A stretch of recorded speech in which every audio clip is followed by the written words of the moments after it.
Hello and welcome to another video. My name is Em and today we're going to be painting some heads to add to my 100 heads challenge list.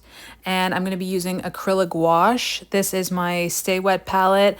I just use this sponge, get it nice and damp, and then I reuse the papers that they come with because you can just wash them with soap and it's good for quite a few times. I'm going to use these two colors of pan pastel as my sketching material, under sketch material. I didn't want to use a pencil, didn't feel like it. And I was like, what if I use pan pastel as like instead? I wanted to try it. So that's what I did.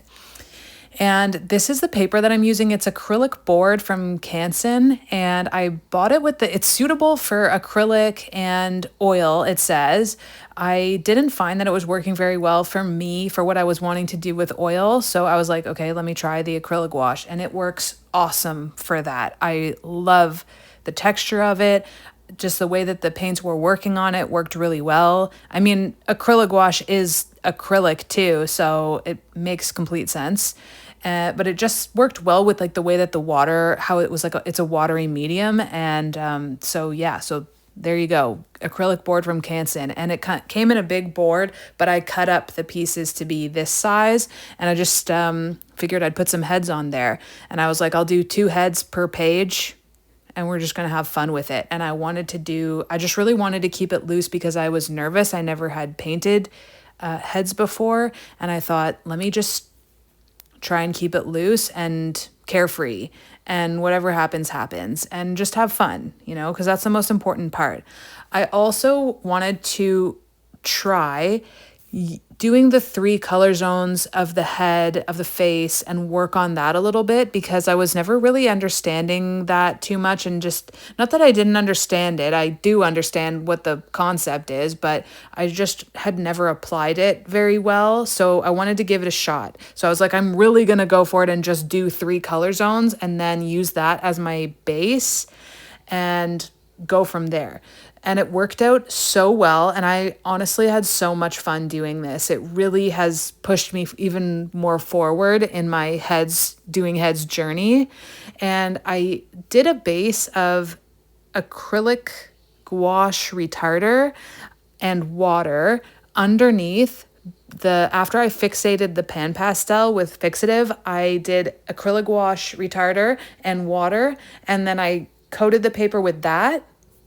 And then I went and put my first wash of color on top, and that helps everything to blend really well. I kind of had to go a little bit fast, but whatever you want to get sort of really blended, you can do that trick and it works really well. And honestly, you can even just put a coating of water on, but the acrylic gouache retarder, the whole point of it is that it kind of keeps the paints movable for longer and stops them from drying so fast.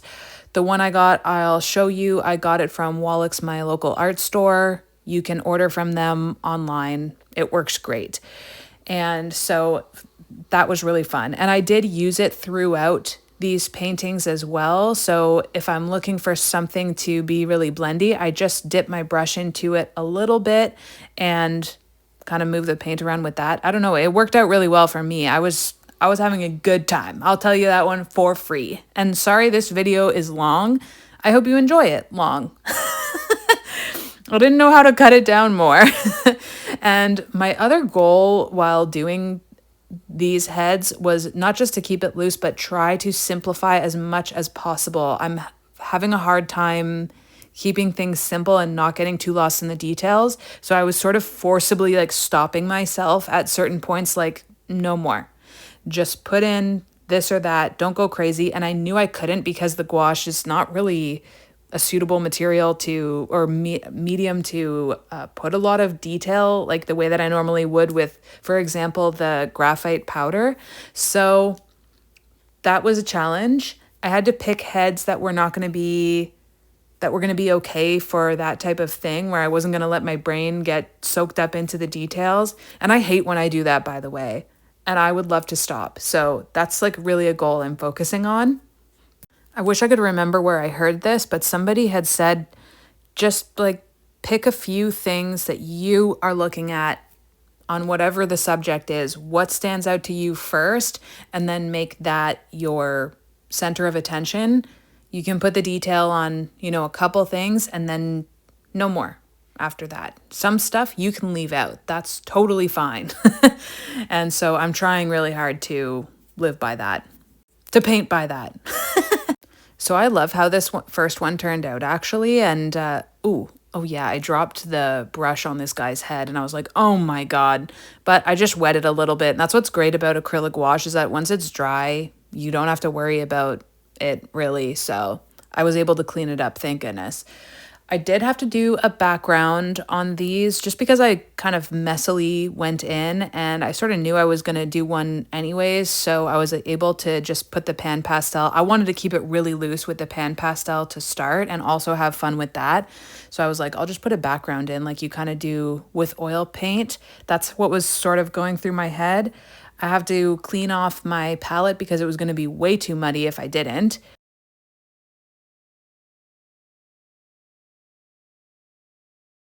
So then I started this next page. The pages, to be honest, for the size of heads I was doing, they were a little bit, I felt a little squished, but I think it was fine. I kind of like this page, it gets a little squished, but that's okay. I mean, it is just a sketch anyhow. I decided to challenge myself with this guy with a hat. And if you know me, you know that hats are kind of my enemy. They're sort of really hard for me to figure out. I don't know why. Even hair, like I guess that's what part of doing the heads is all about, just figuring that kind of stuff out. So, and also I only use these two colors in pan pastel. If I didn't already say it, I just wanted something to sketch with. I can't recommend this method enough. I don't know if other people are doing this, but it was so easy breezy. And I really don't care. You'll see by the end, it's just a tool to get the space in that I basically want to put the painting in as I get a little more confident. Like, I like how it looks, and I actually think it would be fun to do some heads in pan pastel as I get a little bit more advanced. This is the fixative that I'm using, Extreme Danger. So yeah, this is what I'm doing. I put a little bit of water, and then that's the acrylic retarder in the little bowl there. Sorry, it's acrylic retarder, not acrylic gouache retarder, but it works the same. It's totally fine to use. And I just soak up the paper where I want to put the paint, and I put it down. And then while it's still wet, I put my colors of my 3 color zones on top of that. And I'm just looking at the reference and going from there. And I'm still doing the 3 color zones where I wipe, every time I'm doing a head, I wiped off the palette, cleaned it up a bit with a wet paper towel as much as I could, and then got my new colors for the new person out so that I would have a lot of space, because my palette is quite tiny. So I do need to sort of use up the whole thing basically for each painting. And after doing all of these heads, I'm definitely going to have to change that stay wet paper, because I just wiped it so much and it got you can tell when it's time to change the paper because it gets like a bit of a soft pilly texture to it. It sort of starts disintegrating kind of, but you can use it a lot. I don't usually like wipe it off like that. I usually would just gently wash it with soap in the sink once I was finished with it, and that keeps it nice if you do it gently. But just because I was wiping it so much, but I've used it many times, that piece of paper. My point is, they last a long time and they're really good. So for the shadows on this one, I used the same purplish pinkish kind of color mixture because I felt like last time that worked out really well on the previous head. And I just started putting in where all the shadows would be and used that as the base before I knew I was going to lose my pan pastel sketch underneath as I would go too far. And yeah, this just worked out really well, like I said before. Another thing about using the pan pastel for the under sketch, it's kind of like painting too, and it's sort of like a little mini warm-up study of the person before I get into the painting. And yeah, I just found that to be a very helpful way to start, rather than using a pencil where it would have been a little bit more, like a pencil is nothing like painting, I don't find, even though drawing is obviously really important and I love doing it. It's just that doing the pan pastel thing at the start was extremely helpful for this exercise, because when I tell you I was so nervous to do these heads in gouache, I was extremely nervous. I'm not really strong in it. I don't like use it that often. I didn't know how it was going to go, and I feel like even though I'm not saying they're like the best paintings in the whole world, but I'm really proud of how they look and how they turned out.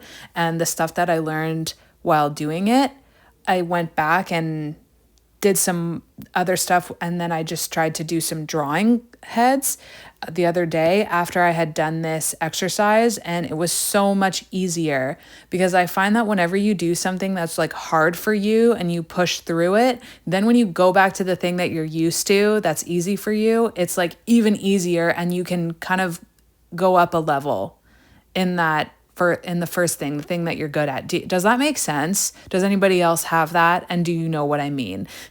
I always never know if anybody knows what I mean. But yeah, it's almost like a relief when you come back to the thing that you're used to. And it's like, oh, okay, good. I get this. I know this. This isn't going to be like a huge challenge. And then you end up like, or at least I do, end up having a better appreciation for example, colored pencils. When I go back to them, I'm like, oh, okay, I'm so happy to know like just how this is going to turn out, or like I know what's going to happen if I use this in this way, rather than with something like oil painting or gouache, where right now, because I'm not that skilled in them, I'm like, oh, I don't really know how this is going to turn out, but like I'm kind of going on vibes and hoping that it works out, and then like most of the time correcting my mistakes after. So it can be frustrating, but of course that's part of learning. So it's totally fine. Something that I wanted to note is that I did use the paint very in a thick way, because I was feeling very in an oil painty kind of mood, to be honest. I was wishing that this was oil paint, but I didn't want to make you guys fed up with making you watch more oil painting when I'm just trying to figure something out with it. So I was like, the only thing I don't like about acrylic gouache is that the edges are a little harsher, a little harder. And what I love about oil paint is that you can blend edges forever and make that soft look. So to try and make a softer look, that's why I was using the acrylic retarder. That's why I was using really thick paint, because I wanted to get a more blendy, color mixy look. And I was just feeling a little bit like, let me just try to do this experiment, I guess. And yeah, so I thought that was really cool. It did use more paint than I'm used to, but I think in general, I don't use enough paint, and I need to be using more when I'm doing my work, in general. So a lesson was learned. So now I'm going to block in this next person's head here with the lighter pan pastel color. As I go, you'll kind of notice I get like more and more sort of loose with it, or I just like stop really caring like what the underdrawing looks like. I'm like kind of just get where the shadows are. It truly doesn't matter. It's all going to be covered up. But again, super helpful tool.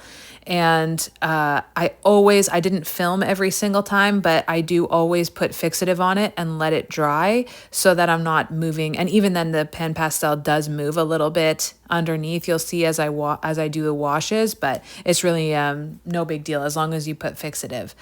So with this person's skin and maybe the way that the photo was taken, it feels a little bit more like a different tone. It's not as pink. So I was like, okay, this will be like a cool challenge. So I really wanted to make sure that I was focusing on the tone, and I liked it. I liked what was happening, and there was like redness sort of around the eyes. You'll see, obviously, I'm putting up the reference photos, and all of the reference photos, by the way, can be found on my Pinterest page under YouTube head references. I put them in a separate category than YouTube references because I just thought it would be easier if you wanted to follow like all the heads that I was doing for the 100 heads challenge. So you'll find them on there, but I also like to put them on the screen, of course, so you can see what I'm doing. But yeah, I did actually have a bit of a challenge doing this head, just with the worrying about the skin tone, but I also really liked the way that the eyes were. And I think I just started focusing in on the details a little bit too soon, which is the story of my life. because I like got too excited about how I thought I wanted it to look, and then it wasn't going like exactly the way I wanted to, and then I started stressing, but we got there in the end. It's not my favorite one, but I like the reference. How about that? Something that's hard with acrylic gouache, I don't want to like, sorry if I keep comparing them, but we have like half an hour. This is a long video, so I figure we got time. Something that's hard with acrylic gouache that's not hard with oil is that like you have a lot of time to move stuff around and make decisions. So if you're doing this, if I was doing this with oil paint and I was having trouble with a certain area of the face, I could just stop doing that part and then move around to another part like the hair or whatever, something that would not make me so frustrated. But with acrylic gouache, sometimes you have to act quickly because it's going to dry quickly and you need to mix those colors at that time, just for like what I was doing. So there's that where you sometimes feel a little bit more pressure, or at least I do, especially when doing heads. Like normally it wouldn't really matter, but with heads, I just feel that there's a lot of pressure to make it perfect. And I was also nervous, like I had said, but I do like how the planes of the face look on this one. And I like how the ear turned out. It's the hair. And I didn't like how they were squished together. Like I had said at the start, I just thought I was going to have more space for some reason. And I don't know why I'm not that spatially aware when it comes to the page. They're either too small or too big, I feel. And I'm just always like trying to figure out the area that I'm working in. And I don't know why I can't, like I did the pan pastel thing. So how come it's not turning out? Like, why is it bigger? I don't know. I don't know. I guess it's something I have to work on. I guess part of it too could be chalked up to like making mistakes and then realizing, oh yeah, that part of the head needs to be like, this isn't looking right. And then so it gets a little bigger, a little bigger, a little bigger.